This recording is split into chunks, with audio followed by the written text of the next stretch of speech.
Today, we become legends.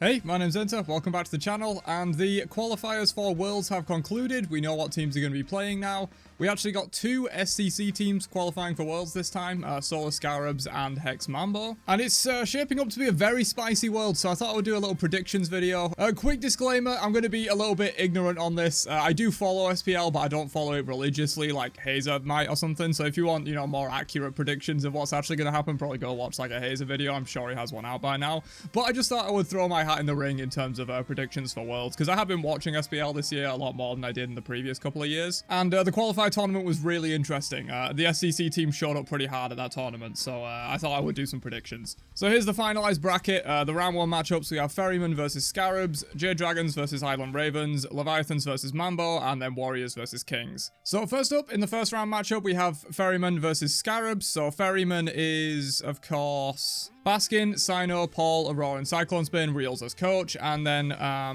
the Solar Scarabs are Deathwalker, April, Zyros, Eye Silenced, and E-Chrome. So the Solar Scarabs did have a really good tournament, in my opinion. They played well. Deathwalker, as always, popped off one of the best solo winners in the game, in my opinion, despite the fact that he's only in SCC, and that's obviously because of Unified SPL. I'm pretty sure the only reason he's not on an SPL team at the moment is because he didn't want to move to Georgia and play on LAN. But Deathwalker, absolutely incredible player. Zyros, a legend of the scene for a long time. I assume similar reason he's not on an SPL team as Deathwalker.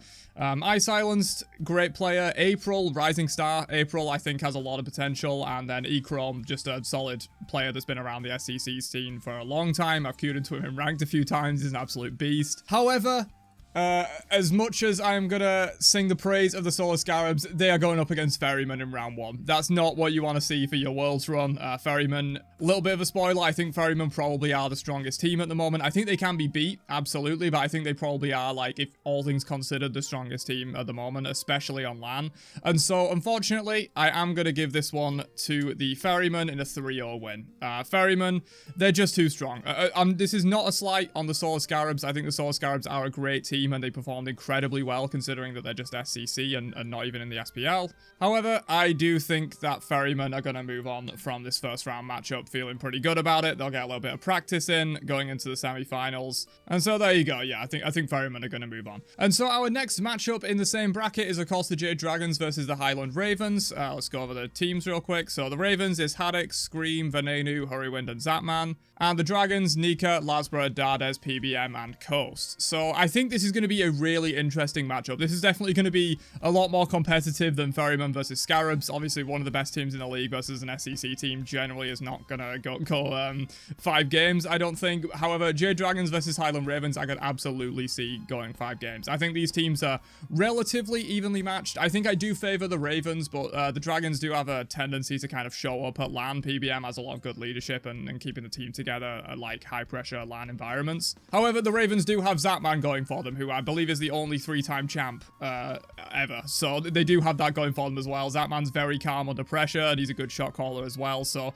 they both kind of have those elements of like either team could really just find their groove and like completely pop off at a LAN. And so I think this one's going to be very hard to call, probably one of the hardest matchups of this, except maybe the finals when we get there. However, I do think the Ravens did look a little bit better in the tournament that we just saw, the play-in tournament. I think they did look quite good. They faltered a little bit against Mambo in game 1 of their set against them, but they completely clean sweeped them 3 games straight after that, and they really kind of turned on. I think both of these teams really need to find their groove going into Worlds, otherwise they're not going to have a chance. And I think the Ravens kind of are. Oh, I just realized I put this the wrong way around. Sorry, I meant 2-3 to the Ravens. Yeah, I think the Ravens are really finding their groove now with Zapman. They looked really good at the tournament. Obviously, they were mostly playing against SCC teams and stuff. You can't really take their performance in these tournament, any of these teams, the performance in that tournament compared to like Ferrymen or Leviathans or Warriors or anything like that. That's kind of just like a different scenario. I feel like the top 3 teams at the moment, which spoilers, I think are Ferrymen, Warriors, and Leviathans. I think they're just kind of a step above the rest of the teams in this tournament. However, Ravens did look really good. Dragons look good as well, though, and Dragons can really show up on land. This one is probably one of the hardest matchups to call, which is why I'm saying it's going to go 5 games. But ultimately, I think Ravens will take this matchup. Which gives us our first semi-final of Ferrymen versus Ravens, but obviously first we have to continue with the quarterfinals. Leviathans versus Hex Mambo. This is, of course, why do we have Leviathans here? Final K, Adapting, Shinto, Rongyu, Panda Cat versus Mambo, which is Julio, Johnny, Rapio, Kha'Zix, and Spudio. So Mambo did come out really strong in the play-in tournament. I think they had a very good tournament. Obviously, qualifying against like several SPL teams is already like a feat in itself, but I think they were definitely the strongest SCC team that we saw at that tournament. Probably the second strongest of the tournament behind the Highland Ravens, but Mambo, they looked really good. The problem is, similar to Solo Scarabs that looked really good as well, that they're playing the Leviathans in a first round matchup. I think that's a little bit rough for them. Levi's, similar to Ravens in a way, are kind of finding their groove with Panda Cat now. I feel like the Levi's have looked really strong this kind of like third of the season. Like the first 2/3 they didn't look so amazing with Zapman, but then when they swapped in Panda Cat and a couple of weeks later when they found their groove with him, obviously Panda Cat's played with Final K before, so they have a bit of synergy going on there, and I think they've looked a lot better than they did with Zapman. And I think they have a real shot. I think probably this matchup goes 3-1, I want to say. I think Mambo absolutely are capable of taking a game off of the Leviathans, just like they did against the Ravens in the play-in tournament. Obviously, EU SEC is something that NA really has like no scrim practice against and stuff like that. They'll have done their research and things for the tournament, and I imagine they'll be doing even more research now into like Mambo and Scarabs, because they don't want to just like accidentally lose to a team they weren't prepared for in the first round. That'd be horrendous for one of these teams. But I do think Leviathans, they'll do their prep, they'll know what Hex Mambo are trying to do, and Hex Mambo will probably have something to pull out of their sleeve that they weren't prepared for. That's kind of like the advantage of being an EU SEC team, if anything. Leviathans have played against all of these teams except obviously Scarabs and Mambo for like the entire year, so they kind of know what to expect from those teams. They might not quite know what to expect from Mambo, and I think that could result in one game, potentially even the first game, being taken off of the Leviathans by Mambo. However, I don't think they win a 5-game set against them. Leviathans are looking really strong at the moment, and as strong as Hex Mambo were in the tournament, I don't think they take it against the Levi's. And our final quarterfinal matchup is the Oni Warriors versus the Camelot Kings. So the Kings, of course, sort of defending champions. They've replaced their support genetics moves to the Warriors, obviously, and Quig joins the Camelot Kings. And they haven't looked so great since they lost genetics. Honestly, they haven't looked great all season, to be honest. They never really seem to find their groove. Obviously, they are land monsters. They won last Worlds for a reason, but they haven't looked as strong as they looked in Season 9. It's Variety, Captain Twig, BMT, Quig, and Hardcore. And we have the Oni Warriors over here, obviously completely dominant in the first half of the year. Undefeated for, I believe, 15 sets in a row, 14 or 15 sets. So this team has proved itself to be really strong. That was with a different support. They obviously had Awesome Jake for most of that time, and then when he switched over to genetics, it did seem like the team wasn't performing quite as well, and they haven't really fully found their groove with genetics yet, I don't think. They'll be doing a lot of prep for Worlds, and maybe they'll find some strategies where they can utilize genetics like aggression and shot calling to actually kind of improve the team over what they had before with Awesome Jake. However, they haven't seemed quite as dominant as they were in the early... I mean, obviously, you kind of can't. Otherwise, they'd just be going undefeated the entire time. That run in the first half of the year was absolutely crazy for the Warriors.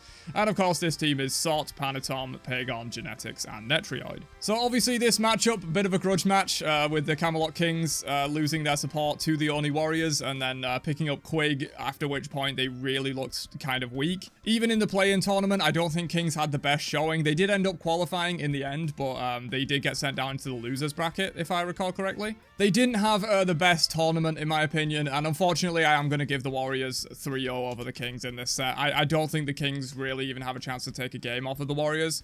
The thing is, it is the Warriors. They are a little bit of like a party team sometimes, and I think if they party a little too hard against the Kings and don't like translate their early game lead into a win, the Kings do have a solid late game. They know what they're doing in terms of late game and shot calling and team fights objectives and stuff like that. I think the Oni Warriors could potentially drop a game to the Kings, but I think the most likely outcome is that Warriors just 3-0 them. The Kings did not look super strong in this tournament. They haven't looked super strong all year, to be honest. They're one of the weaker SPL teams, and I would say probably the weakest of the SPL teams that qualified, maybe tied with the Jade Dragons. But at least the Dragons have that, like, aspect of they can pop off sometimes. Sometimes the Dragons just, like, find their groove and just completely dominate everything. Whereas the Kings are a bit more of a consistent team, but they've been very consistently average this year, I would say.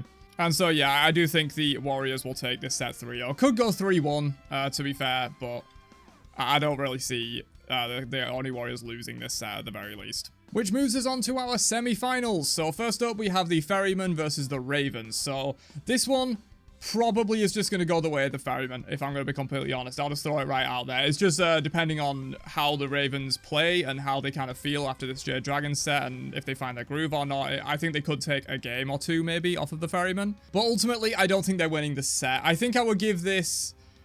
I want to give it 3-0. I really do, but I think I'll give it 3-1. I think the Ravens do have some potential to take a game off of the Ferrymen. The problem is, Ferrymen, they're absolute land monsters, dude. We saw what happened when the Oni Warriors completely dominated the entire first split, but then when that Summer Masters LAN happened, Styx Ferrymen completely bodied the Warriors, and they've looked really strong ever since. They've pretty much looked like the best SPL team since that tournament. And so they are, of course, favorites going in, but I feel like they do really well under the pressure of a LAN and a 5-game set. So yeah, I do think they will take the win over the Highland Ravens. The Ravens did look strong in this tournament, and I think they have found their groove, but unfortunately, you're playing the Ferrymen in the semi-finals. It's just not going to go too well for you. Ferrymen are just such a strong team under, like, LAN aspects. And yeah, there you go. 6 Ferrymen advance to the finals of Worlds in my prediction. So the bottom side of the bracket, I think, is going to be a much closer matchup. Atlantis Leviathans versus Oni Warriors. If it plays out this way, which I think it almost certainly will, I don't see Levi's or Warriors losing to Kings or Mambo. That's probably just not going to happen at all. Unless there's some kind of, like, major upset where, like, Levi's aren't prepared for Mambo or, like, Kings suddenly show up as, like, Season 9 World Champions and just completely dominate. Not really certain that's going to happen. So I think this matchup is pretty certain in the bottom half. Whereas, like, the Ferrymen versus Ravens, it could be Ferrymen versus Dragons. It absolutely could be. Whereas I think this matchup is basically set in stone. And Levi's versus Warriors, I think, will be honestly the set to watch, if anything. The final, obviously, will be the set to watch, but this matchup should be really interesting. Levi's, I think, are a super strong team at the moment. Ever since they got Panda Cat, they've just been really dominant, honestly. Definitively the third best team in the league, in my opinion, after the Ferrymen and the Warriors.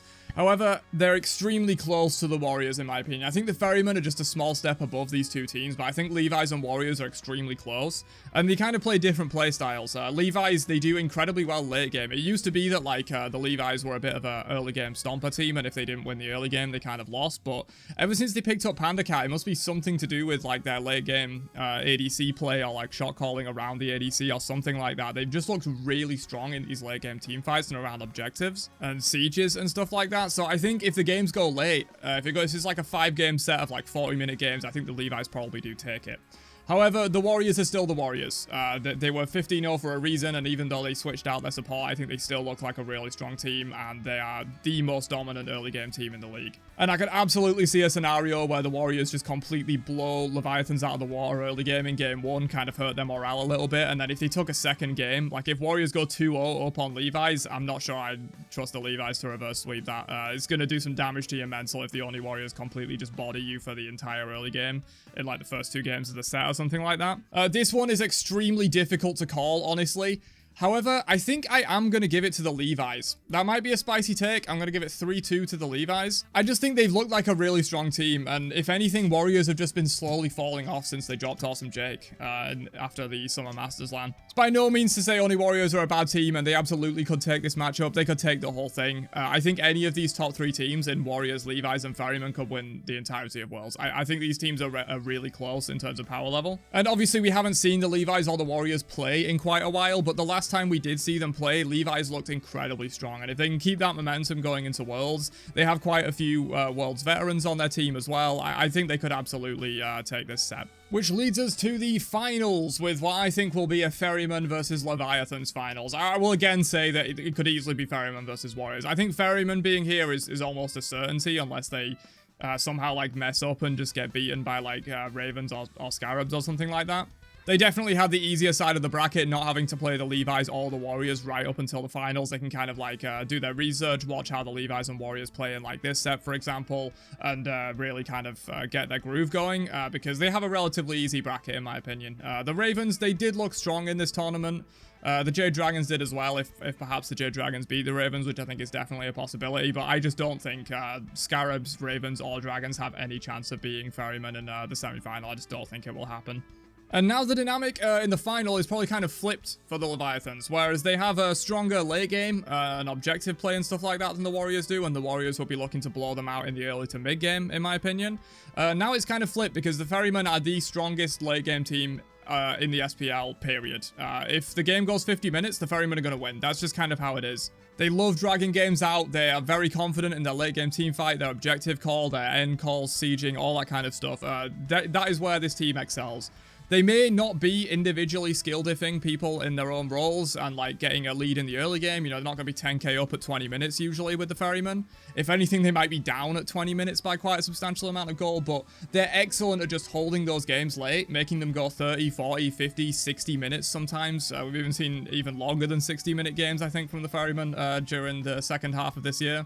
And they know how to play their game, and they're very good at doing it on land. So if the Ferrymen can make these games go long, I think they take it easily. The difficulty is the Leviathans do still have a really strong early game and a very commanding presence throughout the map in terms of like the first 20 minutes or so.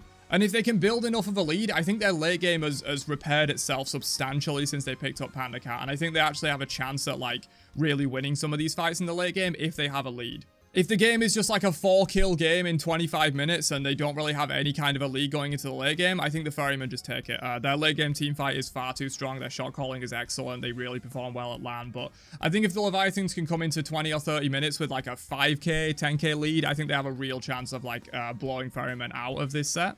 But with how long games are going and how games generally go longer on LAN, although I guess you could say they won't at Worlds, you know, maybe teams are going to be trying to make some more risky plays in these sets rather than like trying to drag the games out. Tough to say, but I think the games will go quite late, and the Ferrymen late game, they just don't lose, dude. They just don't lose it. If games go 40 minutes, I bet there's like a 90% win rate for the Ferrymen. It's kind of insane. And so ultimately, I think I will give this set a 3-1 to the Ferrymen. The Ferrymen, just too strong of a team. I think it could be 3-2. I think it could be 3-0 potentially if the Ferrymen just completely shut out everything that the Leviathans are trying to do in the early game and then just win through the late game like they always do. This set, much like the Levi's versus Warriors, I think the Levi's just have potential to completely pop off, absolutely, and that's why I'm giving them one game. I think they could take 2 games as well. I just don't quite think they're going to take the set. But the thing is, I think they could take the set as well. This is going to be a very interesting Worlds, especially these 2 matchups here, Levi's versus Warriors and Levi's versus Ferrymen, or Warriors versus Ferrymen will be an interesting one as well, because Warriors just try and blow people out in the early game, and the Ferrymen are like the exact opposite of that, so that will be a cool matchup to watch as well. However, I do think the Levi's are going to beat the Warriors. That might be a spicy take, but I think they've looked really strong, and the Warriors have just slowly been falling off over time. I think if the Warriors get rolling, they could absolutely take some games, and they might just show up on form like they did in the first half of this year, and if that's the case, then yeah, they probably beat Levi's. They might even have a chance at Ferrymen as well. But yeah, I think in these long, grueling 5-game sets where the games are probably going to go very long, I think the Ferrymen just have the advantage over Levi's. Their late game presence is just too strong at the moment. And yeah, that is my full predictions for the Smite World Championship now that we have the bracket. 3-0 Ferrymen over Solar Scarabs. Ravens versus Dragons, 3-2 to the Ravens in my opinion. Atlantis Leviathans, 3-1 to Mambo. I think Mambo have just always had potential of taking like 1 game off of them just on the fact that they're in a US SEC team and they're actually very strong. And so if they cook some stuff up, I think they could absolutely take 1 game off of a strong FPL team. But I don't think they're going to take the set. Warriors, 3-0 Kings. Unless Kings really show up in like World Championship form, I really don't think they have any shot against the only Warriors. They've looked really weak all season. Ferrymen versus Ravens. Ravens have looked a lot better recently, but I don't think they can take down the Ferrymen in a 5-game set. I just don't think it's going to happen, so 3-1 to the Ferrymen. Levi's versus Warriors, probably going to be the set to watch, in my opinion, as well as the finals. This is going to be a very interesting set. I think either of these teams could win this. This 3-2 is a very tentative 3-2. I think it could easily go, like, in the favor of the Warriors as well. And then the finals, 6 Ferrymen, I think will 3-1 the Atlantis Leviathans. What are your predictions, though? Be sure to leave them down in the comments. Even if you just want to say, you know, who you think will win the whole thing, do let me know down below, and I will catch you guys in another one later on. Have a good time watching Worlds next weekend, and I will catch you guys later. Peace.